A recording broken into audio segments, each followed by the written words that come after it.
শবে বরাত হাদিস সম্মত, 100 ভাগ হাদিস সম্মত। এটাকে কোনোভাবেই প্রান্তিকতায় নিলে হবে না। কেউ এটাকে বাড়াবাড়ি করতে গিয়ে এটাকে অনুষ্ঠান বানায় ফেলছে না। শবে বরাত কোনো অনুষ্ঠান না, শবে বরাত কোনো উৎসব না, শবে বরাত কোনো অনুষ্ঠানের নাম না।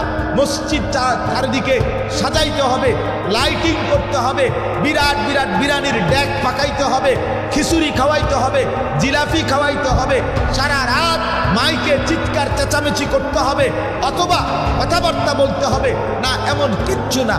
ইনফেরাদি, একান্ত ব্যক্তিগতভাবে আমি আমার মতো, আপনি আপনার মতো সারা রাত যার যতক্ষণ সামর্থ্যে খুলা জেগে নামাজ পড়েন, জিকির করেন, সেজদা দেন, তেলাওয়াত করেন, কোরআন পড়েন, দোয়া করেন, কান্নাকাটি করেন, আপনার মতো করে আপনার মনিবের সাথে সম্পর্ক করে রাতটা আপনি ইবাদতে কাটান, অবশ্যই আপনি অপরিসীম নেকি অর্জন করবেন, লাভবান হবেন, লাভবান হবেন।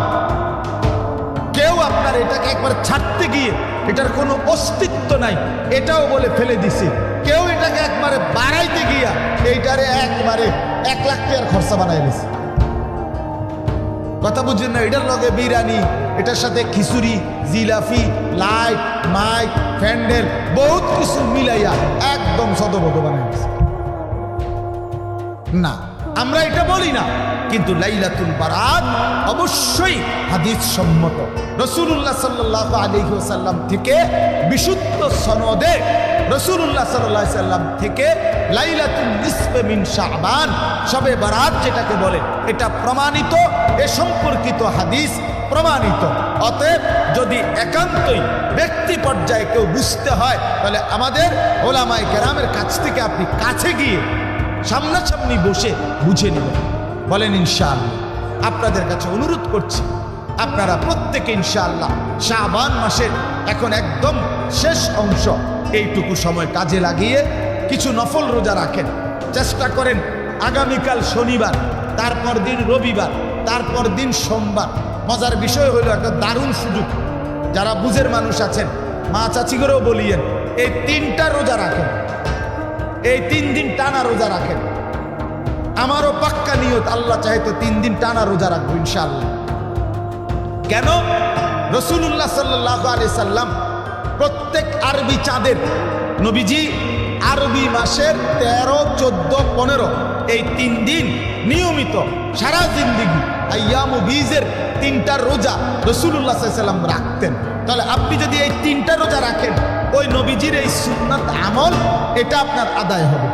আবার নবী সাল্লাল্লাহু আলাইহি সাল্লাম লাইলাতুন নিসফে মিন শাবানের ব্যাপারে বলছেন, কুমু লাইলাহা ওয়া সুমু ইয়াওমাহা, তোমরা রাত্রিটা ইবাদতের জন্য জাগো আর পরের দিন রোজা রাখো। তাহলে ওই 15 তারিখ রোজা, তাহলে সোমবারের রোজাটা রাখলে আপনি রাসূলুল্লাহ সাল্লাল্লাহু আলাইহি সাল্লাম যে লাইলাতুল বারাতের পর দিন একটা রোজা রাখতে বলছে, এটাও এই 3টার মধ্যে আদায় হয়ে যাবে।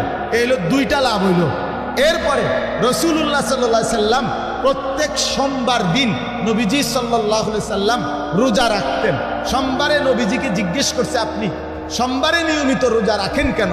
নবীজি বলছে, সোমবারে আমি জন্মগ্রহণ করেছি, সোমবারে আমার উপরে কোরআন নাজিল হয়েছে, এই জন্য সোমবারে নবীজি রোজা রাখতেন। তো এই শনি রবি সোমবার এই 3 দিন 13, 14, 15 এই রোজা রাখলে ওই সোমবারের রোজাও আদায় হয়ে যাবে। এই জন্য 3 in 1, মানে এই 3টার মধ্যে আপনি 3টা মর্যাদা, 3টা একসাথে পেয়ে যাবেন। রাসূলুল্লাহ সাল্লাল্লাহু আলাইহি সাল্লামের 3 দিনের রোজা রাখার সওয়াব এটাও আপনি অর্জন করলেন।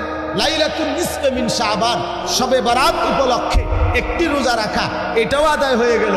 সোমবার দিন রোজা রাখার যে নবীর আমল, এটাও আদায় হয়ে গেল। এই জন্য এক সুযোগে আপনি 3টি আমল রাসূলুল্লাহ সাল্লাল্লাহু আলাইহি সাল্লামের আদায় করার সুযোগ পেয়ে গেলেন। কোন দিন কোন? চেষ্টা করেন, হিম্মত করেন। যুবক ভাইদের কাছেও অনুরোধ, রোজা রাখার চেষ্টা করেন। শুধু মাহে রমজান গুরুত্বের সাথে রোজা রাখো। ভাইয়া সোমবারে রোজা রাখো, বৃহস্পতিবারে রোজা রাখো। নওজোয়ান বিশ্বাস করলাম, নিজের চরিত্র, নিজের আখলাক, নিজের যৌন চাহিদা, নিজের শাহওয়াত, নিজের কামনা বাসনা নিয়ন্ত্রণের জন্য রাসূলুল্লাহ সাল্লাল্লাহু আলাইহি সাল্লাম বলছে রোজা সর্বাধিক উপযোগী একটি কার্যকর মাধ্যম। রাসূলুল্লাহ সাল্লাল্লাহু আলাইহি সাল্লাম বলছে যে ব্যক্তি নিজের শাহওয়াত, নিজের লজ্জাস্থানের চাহিদা, নিজের যৌন চাহিদা নিয়ন্ত্রণ করতে চায়, নবী সাল্লাল্লাহু আলাইহি সাল্লাম বলছে সে যেন রোজা রাখে। সে যেন কি রাখে? এই জন্য নষ্ট না হয়। নষ্ট হলে তো নষ্টই হয়ে গেল, জোয়ারের সাথে ভাইসা গেলে তো ভাইসাই গেলাম। তো প্রতিকূলে টিকে থাকা যদিও একটু কঠিন, কিন্তু একদিন সফলতা তাদেরই পদচুম্বন। এই জন্য আমরা একটু প্রতিকূলে আসি, স্রোতের সাথে ভেসে না যায়। এই সমাজের লক্ষ কোটি মানুষ স্রোতের সাথে ভেসে গেছে বাপ। তাই বলে কিছু মানুষ তো স্রোতের প্রতিকূলে আল্লাহকে নিয়ে, রসুলকে নিয়ে, আখেরাতকে নিয়ে ব্যস্ত হওয়া উচিত। উচিত কি না বলে? তো আল্লাহ তাআলা আজকের এই মাহফিল কবুল করেন। আজকের এই 2 দিনের ইন্তজামের মধ্যে আল্লাহ তাআলা বরকত দান করেন। মাদ্রাসাখানা আল্লাহ তাআলা কবুল করেন। মাদ্রাসার তামাম জরুরত আল্লাহ তাআলা পূরণ করে দেন। 2 দিন ব্যাপী ওলামায়ে কেরাম যা নসিহত করেছেন, সমস্ত নসিহতে আল্লাহ তাআলা যেন বরকত দান করে।